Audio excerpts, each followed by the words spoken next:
In the beginning, God created the heavens and the earth. Now the earth was formless and empty. Darkness was over the surface of the deep, and the Spirit of God was hovering over the waters.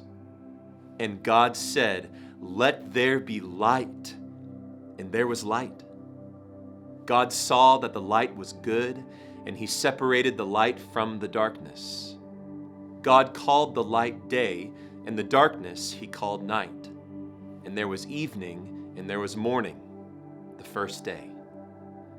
And God said, "Let there be a vault between the waters to separate water from water." So God made the vault and separated the water under the vault from the water above it. And it was so. God called the vault sky, and there was evening, and there was morning, the second day. And God said, "Let the water under the sky be gathered to one place, and let dry ground appear." And it was so. God called the dry ground land, and the gathered waters he called seas. And God saw that it was good. Then God said, "Let the land produce vegetation, seed-bearing plants and trees on the land that bear fruit with seed in it, according to their various kinds." And it was so. The land produced vegetation, plants bearing seed according to their kinds, and trees bearing fruit with seed in it according to their kinds. And God saw that it was good. And there was evening, and there was morning, the third day.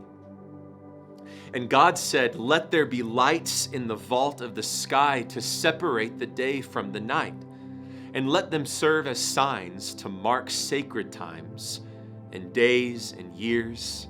And let them be lights in the vault of the sky to give light on the earth." And it was so. God made two great lights, the greater light to govern the day, and the lesser light to govern the night. He also made the stars. God set them in the vault of the sky to give light on the earth, to govern the day and the night, and to separate light from darkness. And God saw that it was good. And there was evening, and there was morning, the fourth day. And God said, "Let the water teem with living creatures, and let birds fly above the earth across the vault of the sky." So God created the great creatures of the sea, and every living thing with which the water teems and that moves about in it, according to their kinds, and every winged bird according to its kind. And God saw that it was all good. God blessed them and said, "Be fruitful and increase in number, and fill the water in the seas, and let the birds increase on the earth." And there was evening, and there was morning, the fifth day. And God said, "Let the land produce living creatures according to their kinds, the livestock, the creatures that move along the ground, and the wild animals, each according to its kind." And it was so. God made the wild animals according to their kinds, the livestock according to their kinds, and all the creatures that move along the ground according to their kinds. And God saw that it was good. Then God said, "Let us make mankind in our image, in our likeness, so that they may rule over the fish in the sea and the birds in the sky, over the livestock and all the wild animals, and over all the creatures that move along the ground." So God created mankind in his own image. In the image of God, he created them. Male and female, he created them. God blessed them, and he said to them, "Be fruitful and increase in number. Fill the earth and subdue it. Rule over the fish in the sea and the birds in the sky, and over every living creature that moves on the ground." God saw all that he had made, and it was very good. And there was evening, and there was morning, the sixth day. Thus the heavens and the earth were completed in all their vast array. By the seventh day, God had finished the work he had been doing. So on the seventh day, he rested from all his work. Then God blessed the seventh day and made it holy, because on it he rested from all the work of creating that he had done. Now the Lord God had planted a garden in the east, in Eden, and there he put the man he had formed.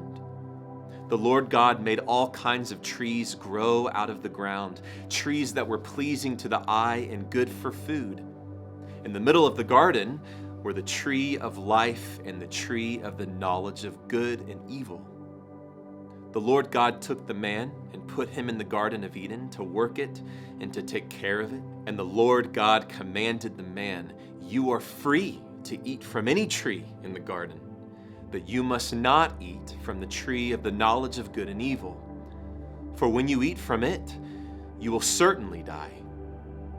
The Lord God said, "It is not good for man to be alone, so I will make a helper suitable for him."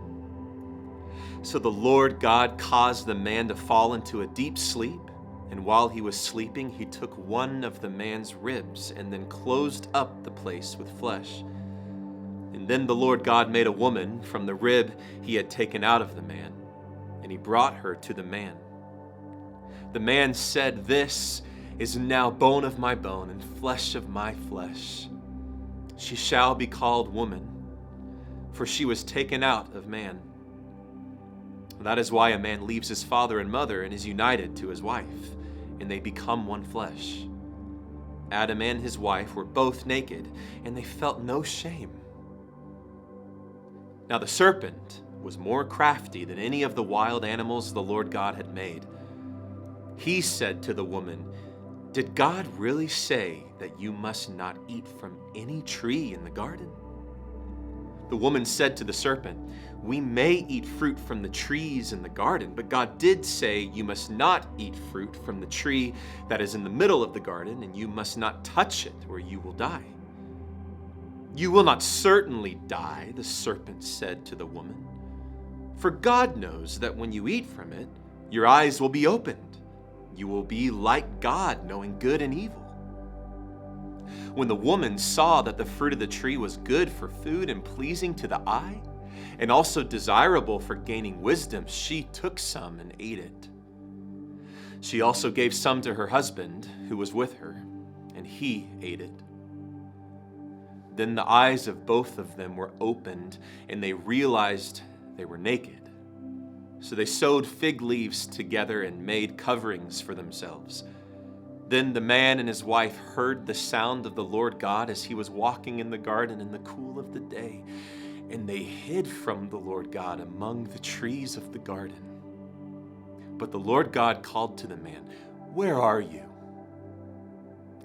He answered, "I heard you in the garden, and I was afraid because I was naked, so I hid."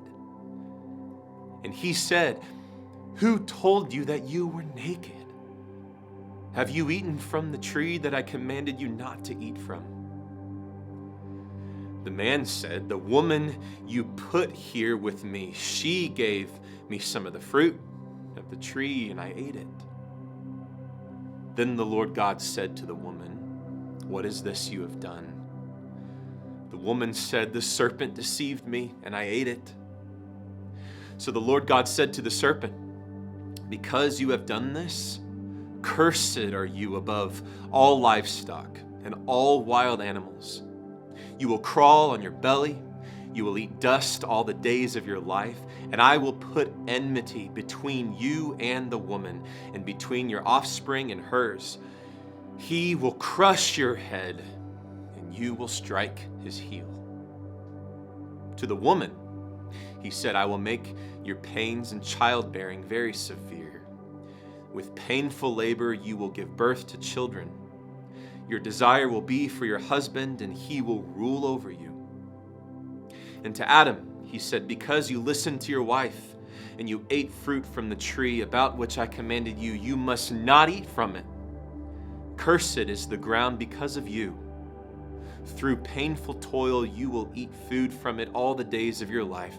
It will produce thorns and thistles for you, and you will eat the plants of the field. By the sweat of your brow you will eat your food until you return to the ground, since from it you were taken. For dust you are, and to dust you will return. Adam named his wife Eve because she would become the mother of all the living. The Lord God made garments of skin for Adam and his wife and clothed them. And the Lord God said, "The man has now become like one of us, knowing good and evil. He must not be allowed to reach out his hand and take also from the tree of evil and eat and live forever." So the Lord God banished him from the Garden of Eden to work the ground from which he had been taken. And after he drove the man out, he placed on the east side of the Garden of Eden cherubim and a flaming sword flashing back and forth to guard the way to the tree of life.